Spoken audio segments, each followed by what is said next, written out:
చాలా సంతోషం. చాలాసార్లు మనం విన్న వాక్యమే, విన్న మాటలే కదండి. ఆయనను ఘనపరిచే వారిని ఆయన ఘనపరుస్తాడు కదా. దేవుని లేఖనాలు స్పష్టంగా సెలవిస్తున్నాయి. నన్ను ఘనపరిచిన వానిని నేను ఘనపరుస్తాను, నన్ను హెచ్చించిన వానిని నేను హెచ్చిస్తాను. ఈ మాటలు మనం అనేక పర్యాలు విన్నాం, కానీ అందులోని విషయము చాలామందికి అర్థం కాదు. అర్థం కాక దేవుని లేఖనాలు అర్థం చేసుకోలేక, అందులో దాచబడిన విషయాలు అర్థం చేసుకోలేక, అందులో ఉన్న ఆశీర్వాదాలు అర్థం చేసుకోలేక రెండు తలంపులతో జీవించే ప్రయత్నం చేస్తూ ఉంటాం కదండి. దేవుని వాక్యము ఎంత స్పష్టంగా ఉంది, ఎంత క్లియర్గా నీతో నాతో మాట్లాడుతుంది, మనతో మాట్లాడుతుంది. ఎంత చక్కగా ఆయన మనల్ని నడిపించడానికి ఇష్టపడుతున్నాడు, ఎంతగా మనల్ని ఆశీర్వదించడానికి ఇష్టపడుతున్నాడు అనే విషయాలను ఒకసారి మనం ఆలోచన చేసుకుంటే, వాటిని పాటించకపోతే ఎలాంటి నష్టం వస్తుందో ఒకసారి గమనిస్తే చాలా బాధ వేస్తుంది. ఎన్నో సంవత్సరాలుగా మనము ఆత్మీయంగా జీవించే ప్రయత్నం చేస్తున్నాం, ఎన్నో సంవత్సరాలుగా క్రైస్తవులుగా జీవించే ప్రయత్నం చేస్తున్నాం. అయినప్పటికీ ఆయన మాటలలోని అర్థము గ్రహించలేని స్థితిలో ఉన్నాం. ఇందాక చెప్పబడినట్టుగా ఆ ఒక్క మాటను తీసుకుంటే ఒకసారి ఆ వాక్యాన్ని చదివే ప్రయత్నం చేద్దాం. 2వ అధ్యాయము మొదటి సమయంలో 2వ అధ్యాయము 29వ వచనంలో, క్షమించండి 30వ వచనము, 2వ అధ్యాయము మొదటి సమయంలో 2వ అధ్యాయము 30వ వచనము చివరి భాగంలో, లేకపోతే 30 వచనాన్ని చదువుతాను నేను. నీ ఇంటివారును నీ పితరుని ఇంటివారును నా సన్నిధిని యాజకత్వము జరిగించుదురని యెహోవా ఆజ్ఞ ఇచ్చుచున్నను. ఇప్పుడు అది నా మనస్సునకు కేవలము ప్రతికూలమాయనని ఇశ్రాయేలీయుల దేవుడైన యెహోవా సెలవిచ్చుచున్నాడు. కావున యెహోవాకు ఏదనగా, నన్ను ఘనపరచు వారిని నేను ఘనపరచుదును, నన్ను తృణీకరించువారు తృణీకారమొందుదురు. ఇక్కడ ఏలీ గురించి మాట్లాడుతున్న మాట, ఏలీ యొక్క కుమారుల ప్రవర్తన గురించి మాట్లాడుతున్న మాట. ఈ వచనము, ఈ సందర్భము మనకు తెలుసు, కానీ ఈ వచనములోని అర్థాన్ని మనం తీసుకుంటే, నన్ను ఘనపరచు వారిని నేను ఘనపరుస్తాను, నన్ను తృణీకరించువారు తృణీకారం పొందుతారు. దేవుడు ఏం ఎక్స్పెక్ట్ చేస్తున్నాడు తన బిడ్డల నుంచి, విశ్వాసుల నుంచి, క్రైస్తవుల నుంచి అని అంటే ఘనతను ఎక్స్పెక్ట్ చేస్తున్నాడు. నన్ను ఘనపరచు వారిని నేను ఘనపరుస్తాను. ఖచ్చితంగా ఆయనను ఘనపరచాలని ఆయన కోరుకుంటున్నాడు. అయితే ఎవరి కొరకు ఆయనను ఘనపరచాలి? ఎందుకు ఘనపరచాలి? ఆయనకి ఏమైనా తక్కువైందని చెప్పేసి ఆయనను ఘనపరచమంటూ ఉన్నాడా కదండి? ఏదైనా కొదువగా ఉందా ఆయనకి కదండి? ఆలోచన చేయాలి. He is self existing God, self sufficient God. ఆయనకు తక్కువయ్యి ఆయనను ఘనపరచమని చెప్పట్లేదు. మన ఘనత, లేకపోతే మనం ఆయనను ఘనపరిచినా ఘనపరచకపోయినా ఆయనకు వచ్చేది లేకపోతే పోయేది ఏం లేదు ఆయనకి. ఆయన సెల్ఫ్ ఎగ్జిస్టింగ్, ఆయనకు ఏది తక్కువ కాలేదు. సెల్ఫ్ సఫిషియంట్ గాడ్ ఆయనకి ఏది కూడా తక్కువ కాలేదు. కానీ ఇక్కడ ఆ కండిషన్ అర్థం కావాలి మనకి. నన్ను ఘనపరిచిన వానిని నేను ఘనపరుస్తాను. ఎందుకు నువ్వు దేవుని ఘనపరచాలి? నువ్వు ఘనత పొందడానికి కదండి. నేను ఘనపరుస్తాను అని అంటున్నాడు. ఆయనను నువ్వు ఘనపరిచేటట్లయితే నువ్వు ఘనతను అందుకుంటావు, నిన్ను ఆయన ఘనపరుస్తాడు కదా. ఇది మనకు అర్థం కావాల్సింది, తన బిడ్డలకు అర్థం కావాలి, తన ప్రజలకు అర్థం కావాలి. అర్థం కాలేని స్థితిలో ఉన్నారు. వాక్యము చాలా స్పష్టంగా ఉన్నప్పటికీ దాని యొక్క భావము, అందులో ఉన్న అర్థం చేసుకోలేక చాలాసార్లు దేవుని నుండి రావాల్సిన ఆశీర్వాదాలను మిస్ అయిపోతున్నాం. అందుకనే నేను ఈ కండిషన్ పెట్టింది కూడా, ఆయనను ఘనపరచాలి. ఆయనను ఘనపరిచినప్పుడు మనము పొందుకునే ఆశీర్వాదాలు ఏంటో ఈ సంవత్సరము మనం అర్థం చేసుకోవాలి. దానిని పొందుకోవడానికి ఈ చిన్న లిటికేషన్ అనొచ్చు, లేకపోతే చిన్న కఠినమైన ఒక నిర్ణయం అనొచ్చు, ఇది ఖచ్చితంగా దేవుని నామము ఘనపరచబడడానికే, అల్టిమేట్గా తద్వారా నీవు నేను మనము ఘనతనొందడానికి. అంతే తప్ప ఇంకా వేరే విషయం ఏది లేదు ఇందులో. మనము ఈ 3వ సంవత్సరం మొదలుపెట్టిన విషయంలో ఎందుకు ఇంతకుముందు చాలా క్యాజువల్గా ఉండొచ్చేమో, అవసరమైతే వస్తున్నాం, లేకపోతే కుదిరితే వస్తున్నాం, సమయం ఉంటే వస్తున్నాం, దాని వలన మనము దేవుని నుండి పొందుకునే ఆశీర్వాదాలు మనకు అర్థం కాల. ఖచ్చితంగా దేవుడు నాతో మనతో ఈరోజు లేకపోతే ఈ సంవత్సరం నుంచి మాట్లాడబోయే మాట ఏంటి అని అంటే, దేవుడు నిన్ను ఘనపరచడానికి ఇష్టపడుతూ ఉన్నాడు. ఈ విషయం క్లియర్గా నువ్వు నేను తెలుసుకోవాలి ఈ సంవత్సరం, లేకపోతే ఈ మొదటి వారం నుంచే మనకు అర్థం అవ్వాలి. ఎందుకు నాకు ఈ ఘనత వచ్చింది, ఎందుకు నాకు ఈ ఆశీర్వాదం వచ్చింది, ఇంతకుముందు లేని పరిస్థితి నాకు ఎందుకు వచ్చింది, ఎందుకు పరిస్థితులు మారిపోతున్నాయి అన్న విషయము ఈ సంవత్సరం నుంచి క్లియర్గా చూడడానికి నేను ఈ ప్రాక్టీస్ చేయడానికి ఈ విషయాన్ని లేకపోతే ఈ గ్రూప్ను క్రియేట్ చేయడం జరిగింది. అంతే తప్ప వేరే ఉద్దేశం కాదు. ఆయన ఆశీర్వాదాలు క్లియర్గా చూడడానికి, ఆయనను ఘనపరిచిన బిడ్డలలో ఆయన ఘనత ఎలా ఉంటుందో గ్రహించడానికి, అర్థం చేసుకోవడానికి, రుచి చూసి తెలుసుకోవడానికి. ఇంతకుముందు పరిస్థితులు వేరు, కానీ ఈ పరిస్థితులు ఒకవేళ మీరు సీరియస్గా తీసుకున్నట్లయితే, నిజంగా దేవుణ్ణి ఘనపరచడానికి ఇష్టపడుతున్నట్లయితే, పరిస్థితులు మీ జీవితాలలో, మన జీవితాలలో, మన కుటుంబాలలో మారబోయే, ఏ విధంగా ఆయన ప్రతి పరిస్థితిని మార్చుకుంటూ వస్తాడో ఖచ్చితంగా ఆయన రుచి చూపిస్తాడు మనకి. ఆ విషయం తెలియచెప్పడానికి, తెలుసుకోవడానికి మాత్రమే ఆశతో ఆయన వద్దకు వస్తే, ఆసక్తితో ఆయన వద్దకు వస్తే ఆయన నిన్ను ఘనపరచడానికి ఇష్టపడుతున్నాడు. అన్ని పనులు పక్కన పెట్టుకొని ఆయన వాక్యము వినడానికి, ఆయన సన్నిధిలో కుటుంబాలుగా కనిపించడానికి ఒకవేళ నీకు ఆశ, ఆసక్తి ఉన్నట్లయితే, ఆ రోజే నీ హృదయాన్ని సిద్ధపరచుకున్నట్లయితే దేవుని యొక్క ఆశీర్వాదాలు ఖచ్చితంగా చూస్తావు. ఆ విషయము తెలియచేయడానికి, ఆ విషయాన్ని రుచి చూసి తెలుసుకోవడానికి మాత్రమే సపరేట్గా ఈ గ్రూప్ క్రియేట్ చేయబడింది. ఈ విషయము అందరూ తెలుసుకోవాలి, అందరి జీవితాలలో ఈ ఆశీర్వాదాలు పొందుకోవాలి.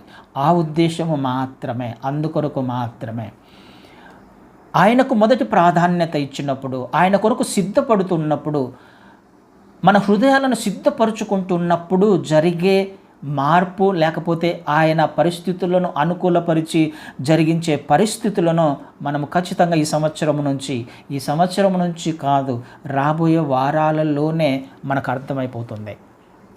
అది మనము క్లియర్గా చూడడానికి ఈ విషయాన్ని మనము నేర్చుకునే ప్రయత్నం చేస్తున్నాం. అయితే ఆయనను ఘనపరచకపోతే సివియారిటీ అనేది కూడా చాలా ప్రాముఖ్యమైనది. వాక్యము 2 అంచులు గల ఖడ్గం, అది చాలా జాగ్రత్తగా గమనించాలి. క్రైస్తవ్యము అనేది ఆషామాషిగా తీసుకునేది కానే కాదు. చాలా ఈజీగా తీసుకునే ప్రయత్నం చేస్తుంటాం, కానే కాదు. చాలా చాలా చాలా అంటే కత్తి మీద సాము లాంటిది అని అంటాం కదా, అట్లాంటిది. ఎందుకు? 2 అంచుల ఖడ్గం అది. ఒకవైపు నీకు ఆశీర్వాదం కనిపిస్తే ఒకవైపు శిక్ష కూడా ఉంటుంది. ఎందుకు? ఆయన అథారిటీ కిందకు వచ్చాం మనం ఇప్పుడు. ఫస్ట్ క్రీస్తు వారిని అంగీకరించాము అని అంటే ఆయన అధికారం కింద ఉన్నాము అని అర్థం. ఆయన హెడ్షిప్ కింద ఉన్నాం మనం. అంటే మనం ఏది చేసినా, ఏది మాట్లాడినా డైరెక్ట్గా మన శిరస్సుకి కనెక్ట్ అయి ఉంటుంది. మన శిరస్సుకి అవమానం వస్తుంది, లేకపోతే ఘనత వస్తుంది కదండి. నేను ఈ లోకంలో నుంచి ఏర్పరచబడ్డాను, ఈ లోకంలో లేను నేను, ఈ లోకం నుంచి ఏర్పరచబడి ఈ నిర్ణయం నేనే తీసుకున్నా కదా. క్రీస్తు వారిని నేనే అంగీకరించాను, మనమే అంగీకరించి బాప్టిజం తీసుకున్న తర్వాత మనము ఆయన హెడ్షిప్లోకి వచ్చాం. ఇప్పుడు ఆయన అధికారం కిందకి వచ్చాం. ఆయన అధికారం కింద ఇష్టపూర్వకంగా వచ్చిన తర్వాత ఏం చేయాలి? నేను ఈయనను కదా ఘనపరచాల్సింది, నీ శిరస్సును ఘనపరచాలి కదా. ఘనపరిచినా, ఒకవేళ ఘనపరచకపోయినా నీ ప్రవర్తన ఈ శిరస్సు మీద పడుతుంది అనే విషయం మర్చిపోకూడదు కదండి. కుమారులు కానీ కుమార్తెలు కానీ ఇంట్లో ఉన్న వాళ్ళు, బిడ్డలు ఎలా పెరుగుతున్నారు, బయట ఎలా ప్రవర్తిస్తున్నారు అనేది డైరెక్ట్గా ఆ తల్లిదండ్రుల మీద పడుతుంది. అల్లరిగా పెరిగి అల్లరిగా ప్రవర్తిస్తున్నట్లయితే తల్లిదండ్రుల మీద పడుతుంది. మంచిగా చదువుతున్నారు, ఫస్ట్ క్లాస్లో పాస్ అవుతున్నారంటే తల్లిదండ్రుల మీద పడుతుంది కదండి. ఏదొచ్చినా ఆ కుటుంబం యొక్క యజమాని మీద, యజమానురాలి మీదనే ఆ ప్రభావం పడుతుంది. ఎగ్జాక్ట్గా అలాగే నువ్వు క్రీస్తు వారిని అంగీకరించిన తర్వాత ఆయన అధికారం కిందికి వచ్చాం. ఆయన అధికారం కింద జీవిస్తూ ఉన్నాం. ఆయన శిరస్సుగా ఉంటే మనం శరీరముగా ఉన్నాం. అంటే మన ప్రతి ప్రవర్తన క్రీస్తు వారి మీద ప్రభావం చూపిస్తుంది. నువ్వు ఘనపరుస్తున్నావా, దేవుడు నిన్ను ఘనపరుస్తాడు. నువ్వు అవమానకరంగా జీవిస్తున్నావా, దేవుడు కూడా శిక్షిస్తాడు. ఈ వచనం యొక్క భావం అదే కదా. ఈ సందర్భం ఏంటో మనకు తెలుసు. ఏలి కుమారులు ఎంత అసభ్యకరంగా ప్రవర్తిస్తున్నారో, దేవునికి వ్యతిరేకంగా ప్రవర్తిస్తున్నారో ఖచ్చితంగా మనకు తెలుసు ఈ 2వ అధ్యాయంలో కదా. హోఫ్ని ఫినహాసుల యొక్క ప్రవర్తన ఏంటో మనకు తెలుసు. సివియారిటీ మనకు అర్థం అవ్వాలి.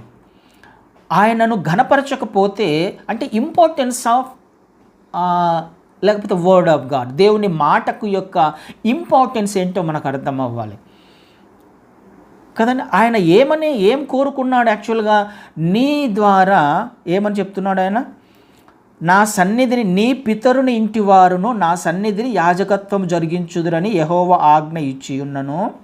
ఏమని చెప్పాడు యాక్చువల్గా? వారి యొక్క వాగ్దానం ఏంటి?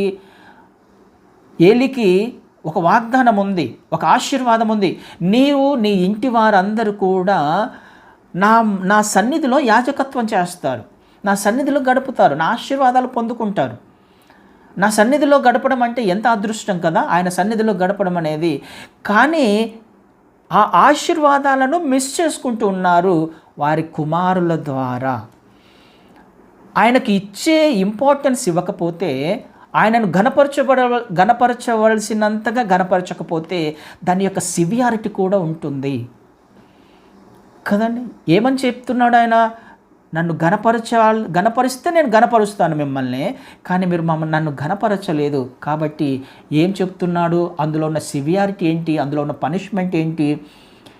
నీ కుటుంబంలో ఇక మీదట నీ తర్వాత జనరేషన్స్లో ఎవ్వరు కూడా వృద్ధులు ఉండరు అనే మాట చూస్తాం కిందికి వచ్చినప్పుడు కదా. ఎవ్వరు కూడా వృద్ధులు ఉండరు. 32వ వచనంలో, యెహోవా ఇజ్రాయేలుకు చేయదలిచిన మేలు విషయంలో నా నివాస స్థలమునకు అపాయము కలగగా నీవు చూతు ఎప్పటికీ నీ ఇంట ముసలివాడు ఉండడు. అంటే అర్థం ఏంటి? ముసలివాడు ఉండడు అంటే అంతవరకు బ్రతకరు అని అర్థం కదా. ముసలితనం వచ్చేంత వరకు బ్రతకరు. యవ్వన కాలంలోనే నీ కుటుంబం తర్వాత అందరు వాళ్ళు చనిపోతారు, నీ పిల్లలు చనిపోతారు. హోఫ్ని ఫినహాసులు తర్వాత ఏమయ్యారో మనకు తెలుసు. అంటే అవమానకరంగా మనము జీవిస్తున్నామా, ఆయనకు ఘనత తెచ్చేదిగా జీవిస్తున్నామా? మన ప్రతి ప్రవర్తన కూడా దేవుని మీద పడుతుంది. దేవుని నామము అవమానపరచబడుతుంది, లేకపోతే ఘనపరచబడుతుంది. మన ప్రతి ప్రవర్తన, ప్రతి ఆలోచన, ఇది అర్థం చేసుకోవడానికి ప్రయత్నం చేయాలి కదండి. ఊరికేనే ఆశీర్వాదాలు వస్తాయి అనుకుంటున్నాం, రావు అవి. ఆశీర్వాదాలు ఊరికే రావు. ఖచ్చితంగా వాక్యము మనకు అర్థం అవ్వాలి. బహుగా ఆశీర్వదించడానికి ఇష్టపడుతున్నాడు ఆయన, బహుగా హెచ్చించడానికి ఇష్టపడుతున్నాడు ఆయన, బహుగా ఘనపరచడానికి ఇష్టపడుతున్నాడు ఆయన. అయితే మనకు అర్థం అవ్వాల్సింది, ఆయనను ఘనపరిచినప్పుడే మనము ఘనపరచబడతాం, ఆయనను హెచ్చించినప్పుడే మనం హెచ్చించబడతాం, వాక్యానుసారంగా జీవించే ప్రయత్నం చేసినప్పుడే మనం కూడా ఆశీర్వదించబడతాం. ఈ విషయం అర్థం కావాలి కదండి. ఆశీర్వాదాలు మిస్ చేసుకుంటున్నాము అని అంటే అది కేవలము నీ మీద, నా మీద ఆధారపడి ఉంది, మన మీద ఆధారపడి ఉంది, మన ప్రవర్తన మీద ఆధారపడి ఉంది. డైరెక్ట్గా మన ప్రవర్తన క్రీస్తు వారి మీద పడుతుంది. ఆ ప్రవర్తన ఘనతది తెచ్చేదిగా ఉంటే ఆశీర్వదించబడతాం, ఆయనకు అవమానం తెచ్చేదిగా ఉంటే ఖచ్చితంగా శిక్షించబడతాం. అది మన దైనందిన జీవితాలలో కనపడకపోవచ్చు, కానీ ఆలోచన చేస్తే అర్థమవుతుంది ఎందుకు ఇలా జరుగుతుంది అని. ఒకవేళ ఆలోచన చేస్తే అర్థమవుతుంది కదండి. క్యాజువల్గా జరుగుతుంది అని అనుకుంటాం, ఖచ్చితంగా జరగవు అవి. క్యాజువల్గా ఏది జరగదు. క్రైస్తవ జీవితంలో, విశ్వాసుల జీవితంలో ఏది కూడా యాక్సిడెంటల్గా జరగదు, ఏది కూడా క్యాజువల్గా జరగదు. ఆయనకు తెలియకుండా, ఆయన అనుమతి లేకుండా, ఆయన అనుమతించకుండా సుఖము కానీ, దుఃఖము కానీ, సంతోషం కానీ, ఆనందం కానీ, ఆరోగ్యం కానీ, అనారోగ్యం కానీ మన జీవితాలలో జరగవు, రావు. ఆయన అనుమతిస్తేనే వస్తుంది కదండి. ఆయనను ఘనపరిచినప్పుడు నిన్ను ఘనహీనత నొందే విధంగా ఆయన చేస్తాడా? ఆయన లేఖనాలకు వ్యతిరేకంగా ప్రవర్తిస్తాడా? ఆయన ఖచ్చితంగా ప్రవర్తించాడు కదా. ఆయన తన స్వభావానికి విరుద్ధంగా పనిచేయడు. మన జీవితాలు ఆయనకు ఘనత తెచ్చే విధంగా ఉన్నప్పుడు మనం అవమానపరచబడం, సిగ్గుపరచబడం కదండి. ఆయన క్యారెక్టర్ కాదది, ఆయన అనుమతించాడు అలా. ఇది అర్థం కావాలి. నేను ఆశీర్వదించబడాలి, నేను ఘనపరచబడాలి, హెచ్చించబడాలి అని అంటే మనము చేయాల్సినది ఒక్కటే ఒకటి, ఆయనను ఘనపరచడం, ఆయనను హెచ్చించడం, వాక్యానుసారంగా జీవించే ప్రయత్నం చేయడం. ఇదొక్కటి మనకు అర్థం కావాలి. ఇది అర్థమైనప్పుడు నా జీవితము మారిపోతుంది కదండి. ఆయన నిన్ను నన్ను ఆశీర్వదించడానికి ఇష్టపడుతున్నాడు. ద్వితీయోపదేశకాండంలో ఈ విషయం మనకు తెలుసు. ద్వితీయోపదేశకాండంలో 28వ అధ్యాయంలోని పరిస్థితులన్నీ మనకు తెలుసు కదా. 28వ అధ్యాయము మొదటి వచనాన్ని చదువుతాను. ద్వితీయోపదేశకాండము 28వ అధ్యాయము మొదటి వచనంలో, నీవు నీ దేవుడైన యెహోవా మాట శ్రద్ధగా విని నేడు నేను నీకు ఆజ్ఞాపించుచున్న ఆయన ఆజ్ఞలన్నిటినీ అనుసరించి నడుచుకుని ఎడల నీ దేవుడైన యెహోవా భూమి మీదనున్న సమస్త జనముల కంటే నిన్ను హెచ్చించును. ఎంత చక్కని మాట, వాగ్దానము. ఆయన తన మాటను వెనక్కి తీసుకుంటాడా? ఆయన వాగ్దానాలకు, ఆయన వాక్యానికి వ్యతిరేకంగా ప్రవర్తించగలడా? ఖచ్చితంగా ప్రవర్తించడు. అందుకనే అర్థం కావాలి, లేఖనాలు అర్థం కావాలి, వాక్యం అర్థం కావాలి.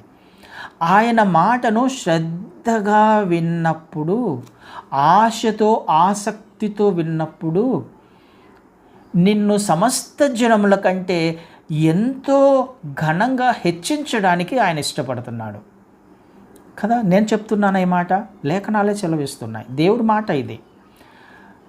నా మాటను శ్రద్ధగా వింటే, నా ఆజ్ఞలను గైకొనే ప్రయత్నం చేస్తే, నడుచుకునే ప్రయత్నం చేస్తే సమస్త జనముల కంటే నిన్ను హెచ్చిస్తాను. ఎన్ని ఆశీర్వాదాలు ఉన్నాయో 14వ వచనం దాకా చదవండి, మీకు అర్థమవుతుంది.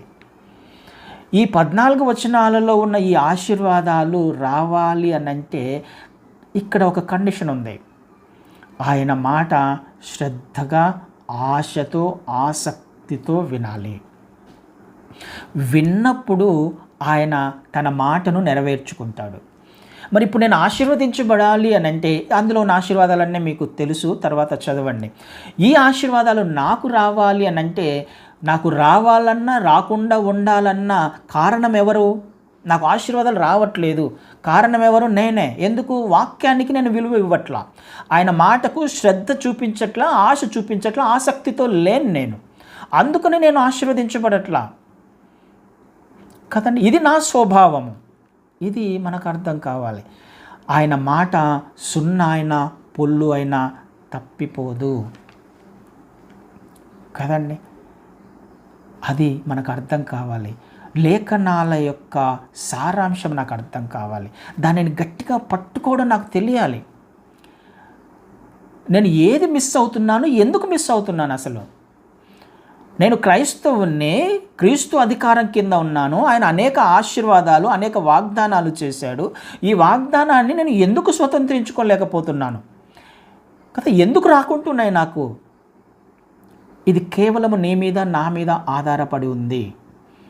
అర్థం కావట్లేదు వాక్యం, మనకి వాగ్దానాలు అర్థం కావట్లేదు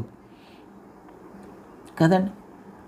ఆలోచన చేసే ప్రయత్నం చేద్దాం. దేవునికి నువ్వు ఎప్పుడు ఇంపార్టెన్స్ ఇచ్చే ప్రయత్నం చేస్తావో, నీ జీవితంలో ప్రయారిటీ ఇవ్వడానికి ఇష్టపడతావో, ఆయన వాక్యం పట్ల నీ చెవి ఒగ్గుతావో, చెవి వినాలి, జాగ్రత్తగా వినాలి, ఆయన మాటను వినాలి, వాక్యం చదువుతున్నప్పుడు వినాలి. ఆయన మాట్లాడడానికి ఇష్టపడతాడు కదా. ఆయన మనము ఈ లేఖనాలు చదువుతాం, కానీ చదివే ప్రయత్నం చేయొద్దు, వినే ప్రయత్నం చేయాలి. వాక్యము చదువుతున్నప్పుడు ఆయన స్వరం వినే ప్రయత్నం చేయాలి కదా. ఆయన చక్కగా మాట్లాడడానికి ఇష్టపడతాడు, చక్కగా ఆశీర్వదించడానికి ఇష్టపడతాడు. అయితే నీలో ఆశ ఉంటే ఈ వాగ్దానాలన్నీ కూడా నీవే. మళ్ళీ రెండంచుల ఖడ్గం అనుకున్నాం కదా, కిందకి వచ్చేసరికి ఆయన ఆ మాట కూడా హెచ్చరిస్తున్నాడు. 15వ వచనంలో, నేడు నీకు ఆజ్ఞాపించు ఆయన సమస్తమైన ఆజ్ఞలను కట్టడలను నీవు అనుసరించి నడుచుకునవలెనని నీ దేవుడైన యెహోవా సెలవిచ్చిన మాట వినని ఎడల ఈ శాపములన్నీ నీకు సంభవించును. ఈ శాపములన్నీ సంభవించును కదా.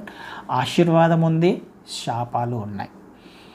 ఈ రెండిటిని తెచ్చుకోవడము నా చేతిలో ఉంది. ఈ రెండిటికి ఏది తెచ్చుకోవాలి? జీవమా మరణమా, ఆశీర్వాదమా శాపమా? నా చేతుల్లోనే ఉన్నాయి, నీ చేతుల్లోనే ఉన్నాయి. ఆశీర్వదించబడాలి అని అనుకుంటే ఆయన మాటకు విలువ ఇవ్వడం నేర్చుకోవాలి, ప్రాధాన్యత ఇవ్వడం నేర్చుకోవాలి కదండి. ఇది అర్థమైనప్పుడు నీ జీవితం మారిపోతుంది, మన జీవితాలు మారిపోతాయి. ఆయన తన లేఖనాలకు వ్యతిరేకంగా, ఆయన తన మాటలకు వ్యతిరేకంగా ప్రవర్తించడు, స్వభావానికి విరోధముగా ప్రవర్తించడు. ఆయన తన మాటను వెనక్కి తీసుకోడు. వెనక్కి తీసుకోవడానికి ఆయన మనిషి కాదు, నరుడు కాదు ఆయన కదా. మనుషులు వారి మాటలను తప్పిపోతారేమో కదా, చాలాసార్లు మనుషులు తప్పిపోతారు, కానీ దేవుడు ఆయన చేసిన మాట వాగ్దానము తప్పిపోదు, సున్నా పుల్లు కూడా తప్పిపోదు. 15వ అధ్యాయంలో ఇదే ద్వితీయోపదేశకాండ 15వ అధ్యాయం 5వ వచనాన్ని ఒకసారి చూస్తే, కావున నేడు నేను నీకు ఆజ్ఞాపించుచున్న ఈ ఆజ్ఞలన్నింటిని అనుసరించి నడుచుకొనుటకు నీ దేవుడైన యెహోవా మాటను జాగ్రత్తగా వినిన ఎడల మీలో బీదలు ఉండరు. వాక్యమే కదండి నేను చదువుతున్నాను. ఆశీర్వదించబడాలి కదా, మనకు కావాల్సిన ఆర్థిక ఇబ్బందులు తొలగిపోవాలి, అననుకూల పరిస్థితులు మారిపోవాలి, ఫైనాన్షియల్ ఫ్రీడమ్ కావాలి. నాకు వాగ్దానాలు ఉన్నాయి.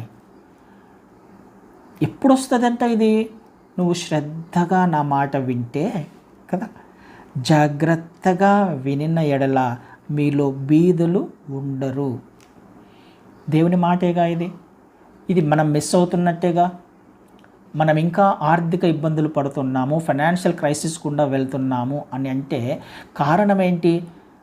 దేవుడు నిన్ను పేదరికంలో చూడాలని, అడుక్కు తినాలని, లేకపోతే ఎవరి ముందో చేయి చాపాలని దేవుడు ఇష్టపడాడు, కోరుకోడు. ఆయన నిన్ను తలగా ఉండాలని, నేను తలగా ఉంచాలని ఆయన ఇష్టపడతాడు కదా. ఏ విషయంలో కూడా నువ్వు తలగా ఉండడానికి ఆయన ఇష్టపడతాడు.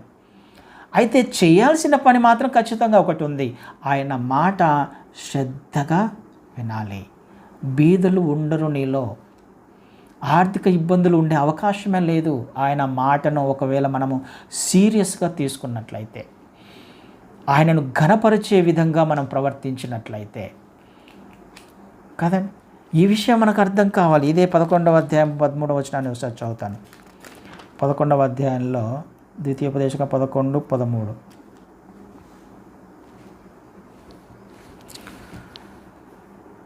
కాబట్టి మీ పూర్ణ హృదయంతోను మీ పూర్ణ ఆత్మతోను మీ దేవుడైన యెహోవాను ప్రేమించి ఆయనను సేవింపవలనని నేను మీకు ఇచ్చు ఆజ్ఞలను మీరు జాగ్రత్తగా వినిన ఎడల మీ దేశమునకు వర్షము అనగా తొలకరి వానను కడవరి వానను దాని కాలమున్న కురిపించేదను. అందువలన నీవు నీ ధాన్యమును నీ ద్రాక్షరసమును నీ నూనెను కూర్చుకొందువు.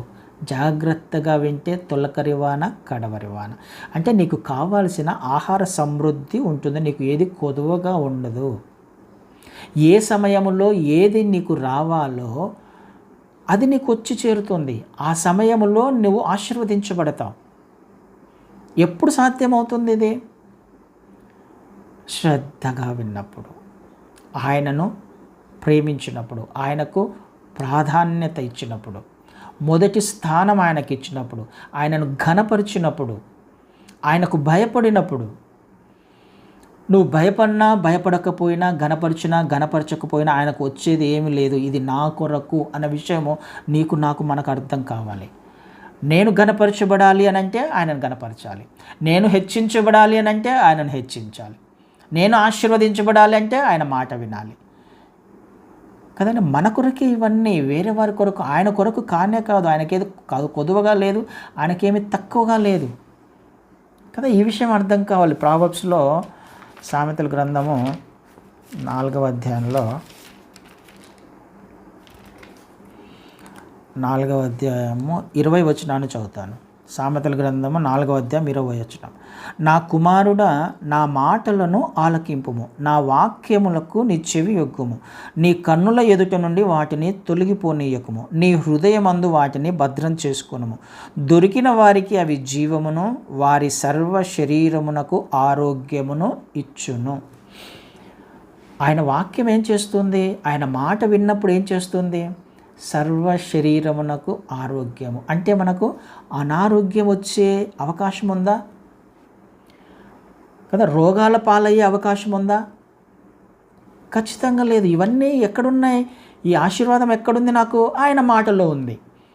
ఆయనకు ప్రముఖ స్థానం, ప్రాధాన్యత ఇచ్చినప్పుడు, ఆయన మాటకు, వాక్యంకు చెవి యొగ్గినప్పుడు కదండి, ఆయన మాటను హృదయములో భద్రం చేసుకున్నప్పుడు ఆలోచన చేసే ప్రయత్నం చేద్దాం. మన ఆత్మీయ జీవితము, మన క్రైస్తవ జీవితము దేవుని అధికారం కింద ఉంది. దేవుని అధికారం కిందనే మన పర్సనల్ లైఫ్ కూడా ఉంది. పర్సనల్ లైఫ్ వేరు, ఆత్మీయ జీవితము, స్పిరిచువల్ లైఫ్ వేరు కాదు. ఇలా ఉన్నప్పుడు సమస్య వస్తుంది కదా. ఇలా ఉన్నప్పుడు సమస్య వస్తుంది. ఇది వ్యక్తిగత జీవితము, పర్సనల్ లైఫ్, ఇది స్పిరిచువల్ లైఫ్. ఇలా ఉన్నప్పుడు సమస్య వస్తుంది. ఎందుకు? ఈ ట్రాక్ వేరు, ఈ ట్రాక్ వేరు. అలాంటప్పుడు ప్రాబ్లం. కానీ ఎప్పుడైతే నువ్వు పైన ఆత్మీయ జీవితాన్ని పెట్టే ప్రయత్నం చేసి నీ వ్యక్తిగత జీవితానికి సెకండ్ ప్రయారిటీ ఇస్తావో, కింద ఉంటావో, అప్పుడు అన్నీ చక్కబడతాయి. ఇక్కడ నుంచి నీకు ఆశీర్వాదం ఫ్లో అవుతుంది, పైనుంచి ఆశీర్వాదం ఫ్లో అవుతుంది. మొదటి స్థానాన్ని నువ్వు ఆయనకిచ్చే ప్రయత్నం చేస్తూ ఉన్నావు కదండి. ఇది అర్థం కావాలి మనకి. ఆశీర్వదించబడాలి అని అంటే మొదటి స్థానము ఆయనకిచ్చినప్పుడు పైనుంచి ఆశీర్వాదము కిందికి వస్తుంది. నా స్పిరిచువల్ లైఫ్ మొదటగా ఉండాలి, తర్వాతనే వ్యక్తిగత జీవితం అనుకున్నప్పుడు ఇవన్నీ ఆశీర్వాదాలు మనం చూస్తున్నామా? ఆయన వాక్యానికి మొదటి ప్రాధాన్యత ఇచ్చినప్పుడు నాకు ఆరోగ్యము కలుగుతుంది, నేను ఆర్థికంగా ఇబ్బందులు పడను, నేను ఆశీర్వదించబడతాను, హెచ్చించబడతాను, ఘనపరచబడతాను కదా. సమస్త జనముల కంటే నన్ను ఆయన ఎంతగానో హెచ్చించడానికి ఇష్టపడుతున్నాడు. ఇవన్నీ వాక్యములో దాచబడిన మాటలేగా. ఇది మనకు అర్థం కావాలి. ఈ విషయం తెలుసుకోవడానికే మనం ప్రయత్నం చేయబోతున్నాం ఈ రాబోయే వారాలలో. ఈ ఆశీర్వాదాలు మనకు ఎందుకు రావో మనం నేర్చుకోబోతున్నాం, ప్రాక్టీస్ చేయబోతున్నాం కదా. క్రైస్తవ జీవితం అనేది మనకు దేవుడు అబ్రహాంతో మాట్లాడతాడు 17వ అధ్యాయంలో, ఆదికాండంలో. నువ్వు నా ఎదుట నిందారహితంగా నడవాలి అని అంటాడు కదా. 17వ అధ్యాయంలో, ఆదికాండము 17వ అధ్యాయము. అబ్రహాము 99 ఏండ్ల వాడైనప్పుడు యెహోవా అతనికి ప్రత్యక్షమై, నేను సర్వశక్తిగల దేవుడను, నా సన్నిధిలో నడుచుచు నిందారహితుడవై ఉండుము. నా సన్నిధిలో నడుచుచు ఇది క్రైస్తవ జీవితం అంటే, విశ్వాస జీవితం అంటే. క్రైస్తవులుగా మనం పిలువబడుతున్నాము అని అంటే ఏం చేయాలి అని అంటే, మనం ఆయన ఎదుట జీవిస్తున్నాము అని అర్థం. ఆయన మనల్ని చూస్తున్నాడు అని అర్థం. అలాంటప్పుడు నేనేం చేయాలి? నిందారహితంగా జీవించాలి. అప్పుడే మార్చబడ్డాడు అబ్రహాముగా కదా. ఆశీర్వదించబడ్డాడు జనములకు తండ్రిగా, విశ్వాసులకు తండ్రిగా. కిందికి వచ్చినప్పుడు ఆ మాట చూస్తాం. పేరు మార్చాడు. నిందారహితముగా జీవిస్తూ ఉన్నప్పుడు మనలో దేవుని యొక్క ఆశీర్వాదాలను చూస్తాం. క్రైస్తవ జీవితం అంటే అదే. విశ్వాస జీవితం అంటే నిందారహితముగా జీవించడమే. ఇది అర్థం చేసుకోవడానికి ప్రయత్నం చేద్దాం. ఇది ఎలా సాధ్యమవుతుందో మనకు యోసేపు జీవితాన్ని చూస్తే మనకు అర్థమవుతుంది. ఆయన సమస్యల్లో ఉన్నాడు, కానీ దేవుణ్ణి మాత్రం విడిచిపెట్టలా కదా. యోసేపు గారు ఎన్నో కఠినమైన పరిస్థితుల గుండా వెళ్ళాడు. అన్నదమ్ములు తృణీకరించారు, కదా, గోతులో వేశారు, అమ్మి వేశారు, జైల్లో పడ్డాడు కదా. ప్రతి పరిస్థితిలో కూడా దేవుణ్ణి మాత్రం విడిచిపెట్టలే. అందుకని అక్కడ మనం చూస్తాం 39వ అధ్యాయంలో ఆదికాండంలో యెహోవా యోసేపుకు తోడుగా ఉండెను. ఎంత చక్కని మాట. ఏ సందర్భంలో అయినా నువ్వు ఆయనను విడిచిపెట్టకపోతే ఆయన నిన్ను విడిచిపెట్టడు. అది నీకు అలవాటైపోతే నీ జీవితంలో అప్పుడు నీవు ఆశీర్వాదాలను కన్నులారా చూస్తావు కదా. ఈ లేఖనాల యొక్క నెరవేర్పు, ఇందాక మనం చదవబడిన ఈ లేఖనాల యొక్క నెరవేర్పు అప్పుడు చూస్తాం మనం. నువ్వు కాన్స్టెంట్గా దేవుణ్ణి ఘనపరిచే ప్రయత్నం చేస్తూ ఉన్నప్పుడు, మహిమపరచబడే ప్రయత్నం చేస్తూ ఉన్నప్పుడు ఈ ఆశీర్వాదాల యొక్క ఫ్లో మనకు అర్థమవుతుంది కదా. ఆ పరిస్థితులలో యోసేపు గారు జీవిస్తూ ఉన్నప్పుడు ఎలాంటి శ్రమల గుండా వెళ్ళినా ఆయన దేవుణ్ణి విడిచిపెట్టినప్పుడు ఏమయ్యాడు? ఒకరోజు రాత్రికి రాత్రి ప్రధానమంత్రి అయ్యాడు కదా. తర్వాత తన ఆశీర్వాదాలు ఎలా ఉన్నాయి? తన అన్నదమ్ములు వచ్చారు, తండ్రి వచ్చాడు, అందరూ కలిసి తన కుటుంబం అంతా తన ముందర తన ముందర కదా వాళ్ళు వంగారు, నమస్కరించారు యోసేపుకి. ఎలాంటి ఆశీర్వాదము! ఆ దేశమంతా, ఐగుప్తు దేశమంతా కూడా కరువులో ఉన్నప్పుడు సమృద్ధిని పంచాడు. ఎంతమందిని ఆదుకున్నాడు, ఎంతమందికి ఆశీర్వాదకరంగా మార్చబడ్డాడు యోసేపు గారు. ఎలా సాధ్యమైంది? ఈ ఆశీర్వాదాన్ని మనం మిస్ చేసుకోకూడదు. ఇది మనకు అర్థం అవ్వాలి. ఆ భక్తుల జీవితాలలో నెరవేర్చబడినప్పుడు నీ జీవితంలో, నా జీవితంలో ఎందుకు నెరవేర్చబడదు? లేఖనాలు అప్పటి వరకు మాత్రమేనా? వారి కొరకు మాత్రమేనా? నీ కొరకు, నా కొరకు కాదా? ఆయన నిన్న, నేడు, రేపు ఏకరీతిగా ఉన్నవాడు. ఆయన మాటలో, వాక్యములో, స్వభావములో, పరిశుద్ధతలో, శక్తిలో మార్పు లేదు. అలాంటప్పుడు నీ జీవితంలో, నా జీవితంలో ఎందుకు నెరవేర్చబడవు? నెరవేర్చబడడానికి మనం ప్రాక్టీస్ చేయాలి. నెరవేర్పు దిశగా మనం అడుగులు వేయాలి. ఇది మనము ప్రాక్టీస్ చేయడానికి ప్రయత్నం చేయబోతున్నాం ఈ సంవత్సరం నుంచి, ఈ వారము నుంచి కదండి. మొదటి ప్రాధాన్యత ఈ 1 గంట కొరకు మాత్రమే మాట్లాడట్లా. నేను మీ సంఘంలో మీరు వెళ్తున్నప్పుడు, ఆదివారపు ఆరాధనకు వెళ్తున్నప్పుడు, బైబిల్ స్టడీకి వెళ్తున్నప్పుడు, ఇంకొక మీటింగ్కి వెళ్తున్నప్పుడు, ఎక్కడికి వెళ్ళినా మీ సంఘంలో మీ స్నేహితుల మధ్య, లేకపోతే మీ ఏదైతే మీకు ఫెలోషిప్ ఉందో వాటి మధ్య మొదటి ప్రాధాన్యత ఆయనకిచ్చే ప్రయత్నం చేయండి. ఎక్కడికి వెళ్ళినా మొదటి ప్రాధాన్యత ఆయనకిచ్చే ప్రయత్నం చేయండి. మాటలో, ఆలోచనలలో, క్రియలలో ఆయన యొక్క ఆశీర్వాదాలు ఎలా ఉంటాయో మనం అర్థం చేసుకుంటాం, మనకు అర్థమవుతుంది. ఇందాక చదవబడిన ప్రతిదీ కూడా ఆర్థిక ఇబ్బందులు ఉండే అవకాశం లేదు, అననుకూల పరిస్థితులు ఉండే అవకాశం లేదు, అనారోగ్య పాలయ్యే అవకాశం లేదు కదా. తొలకరి వాన, కడవరి వాన ఆయన కురిపించడానికి ఇష్టపడుతున్నాడు. ఏ సమయంలో ఏమేమి కావాలో ఆయన మనకు ఇవ్వడానికి ఇష్టపడుతున్నాడు. అయితే ఎప్పుడు? ఆయనను ఘనపరిచినప్పుడు కదా. ఆయనను ఘనపరిచినప్పుడు ఆయన మనల్ని ఘనపరచడానికి ఇష్టపడుతున్నాడు. ప్రాక్టీస్ చేయడము, నా ముందర నిందారహితంగా నడిచే ప్రయత్నం చేయి. అబ్రహాం గారితో మాట్లాడుతున్నాడు, నీతో నాతో మాట్లాడుతున్నాడు. ఆయన ముందర మనము ప్రాక్టీస్ చేయాలి. ఒక్కొక్క అడుగు వేసుకుంటూ వెళ్ళడానికి ప్రయత్నం చేద్దాం. ఆయనకు ఇంపార్టెన్స్ ఇచ్చినప్పుడు అభ్యాసము చేత మాత్రమే ఇది సాధ్యమవుతుంది. ప్రాక్టీస్ చేత మాత్రమే ఇది సాధ్యమవుతుంది. క్రియలలో రోజు మనము చూపించినప్పుడు మాత్రమే సాధ్యమవుతుంది. వాక్యానుగుణంగా జీవించే ప్రయత్నం చేయడానికి ప్రయత్నం చేద్దాం కదండి. మనకు ఒక జిమ్లో కదా, జిమ్కి వెళ్తూ ఉంటారు. బలం ఎప్పుడు వస్తుంది? ఒకే రోజులో వచ్చేస్తుందా? కండలు తిరిగిపోతాయా? 6 ప్యాక్ వచ్చేస్తుందా? రావు కదా. ప్రాక్టీస్ రోజు తను చేయవలసిన పనులు చేస్తూ ఉన్నప్పుడు, జిమ్కి పోయి పడుకున్నాడు అనుకోండి, ఏమవుతుంది? నిద్రపోయాడు, లేకపోతే అసలు చేయట్లేదు, ప్రాక్టీస్ చేయట్లేదు, ఏమవుతుంది? అప్పుడు ప్రయోజనం ఏమన్నా ఉందా? అస్సలు ప్రయోజనం లేదు. నాకు ఈత కొట్టడం తెలుసు కదా, నాకు ఈత కొట్టడం ఎలా ఈదాలో నాకు తెలుసు. కానీ తెలిసినంత మాత్రాన నేను ఈత కొట్టగలనా? నాకు స్విమ్మింగ్ వచ్చా?